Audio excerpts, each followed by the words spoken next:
اور نکلا ہوا کھانا پلیٹ میں نہیں ملے گا؟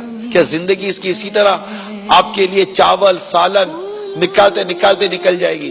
کیا اولاد کا یہ کام نہیں ہے؟ کیا یہ اولاد نہیں ہو سکتی کہ ماں اپنی جگہ بیٹھی ہو؟ ماں بیٹھتی کیا ہے؟ میں تو اب سمجھانے کے لیے، ماں کی عظمت دل میں بٹھانے کے لیے کہہ رہا ہوں. ماں کہاں بیٹھتی ہے بیچاری؟ اب لاکھ بولو نا، ماں پھر بھی نہیں بیٹھتی. لیکن یہ اولاد، آپ بولتے ہو کہ نہیں بولتے، اس پر سوچئے کہ آپ یہ کرتے ہو کہ نہیں کرتے. جب ابا گھر میں آتے ہیں تو آپ اٹھ کر پانی پلاتے ہو. کبھی ماں کو اٹھ کر پانی پلایا ہے؟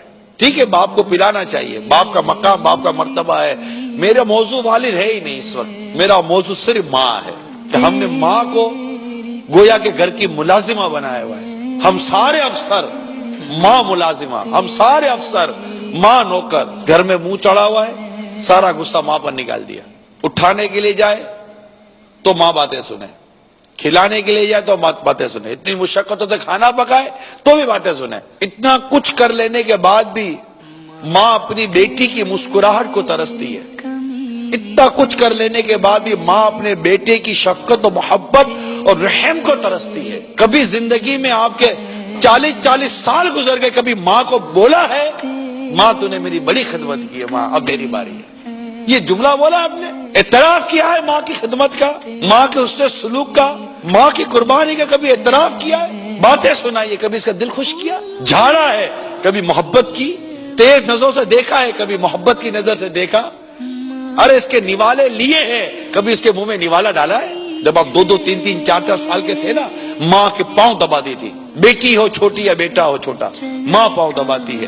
لیکن کبھی اس بیٹی نے ماں کے پاؤں دبائے ہوں گے؟ نہ. ماں کو اس بات کا احساس دلاؤ کہ یہ ماں ہے.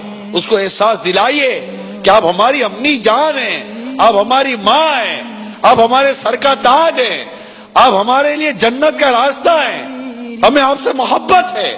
ماں گھر کی ملازمہ نوکرانی نہیں ہو. آپ کی اولاد بڑی ہو گئی، آپ بیٹھو نا، ہم ہے نا، بچیاں خدمت کریں، بچے خدمت کریں. بٹھائیے اس کو ایک جگہ پر، پھر دیکھیے سکھ برسات کی طرح پر برسے گا انشاءاللہ. ارے ماں کی دعا نکلے گھر میں امن نہ ہو. جس گھر میں ماں کو سکھ ملے، ارے دکھ کا اس گھر میں کام کیا. 30 زمانہ شاید اولاد ماں اور باپ کے مرتبے کو سمجھنے کے لیے تیار نہیں ہے، ورنہ یہ اولڈ ہاؤس نہ بنتے. کم از کم مسلمانوں کے ملک میں تو نہ بنتے.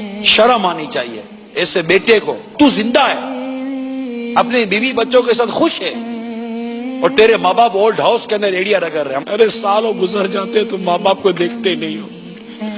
اور تمہارے ماں باپ تھے کہ تم ایک لمحے کے لیے آنکھوں سے اوجھل ہو جاتے تھے تو ان کو بے چین کر دیتے تھے. کہاں چلا گیا؟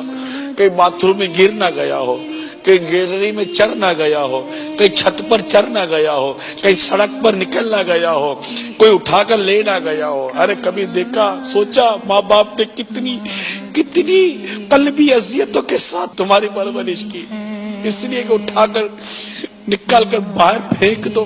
تکلیف دیتے ماں باپ، یہی کہو گے نا، تکلیف دیتے، برداشت کر لو، اللہ تعالیٰ تمہیں اس کا اجر عطا فرمائے. صبر کر لو، اللہ تعالیٰ تمہیں اس کا اجر عطا فرمائے گا. مگر خدا کا واسطہ انہیں اولڈ ہاؤس میں داخل مت کرو. نوکری پر جانا ہوتا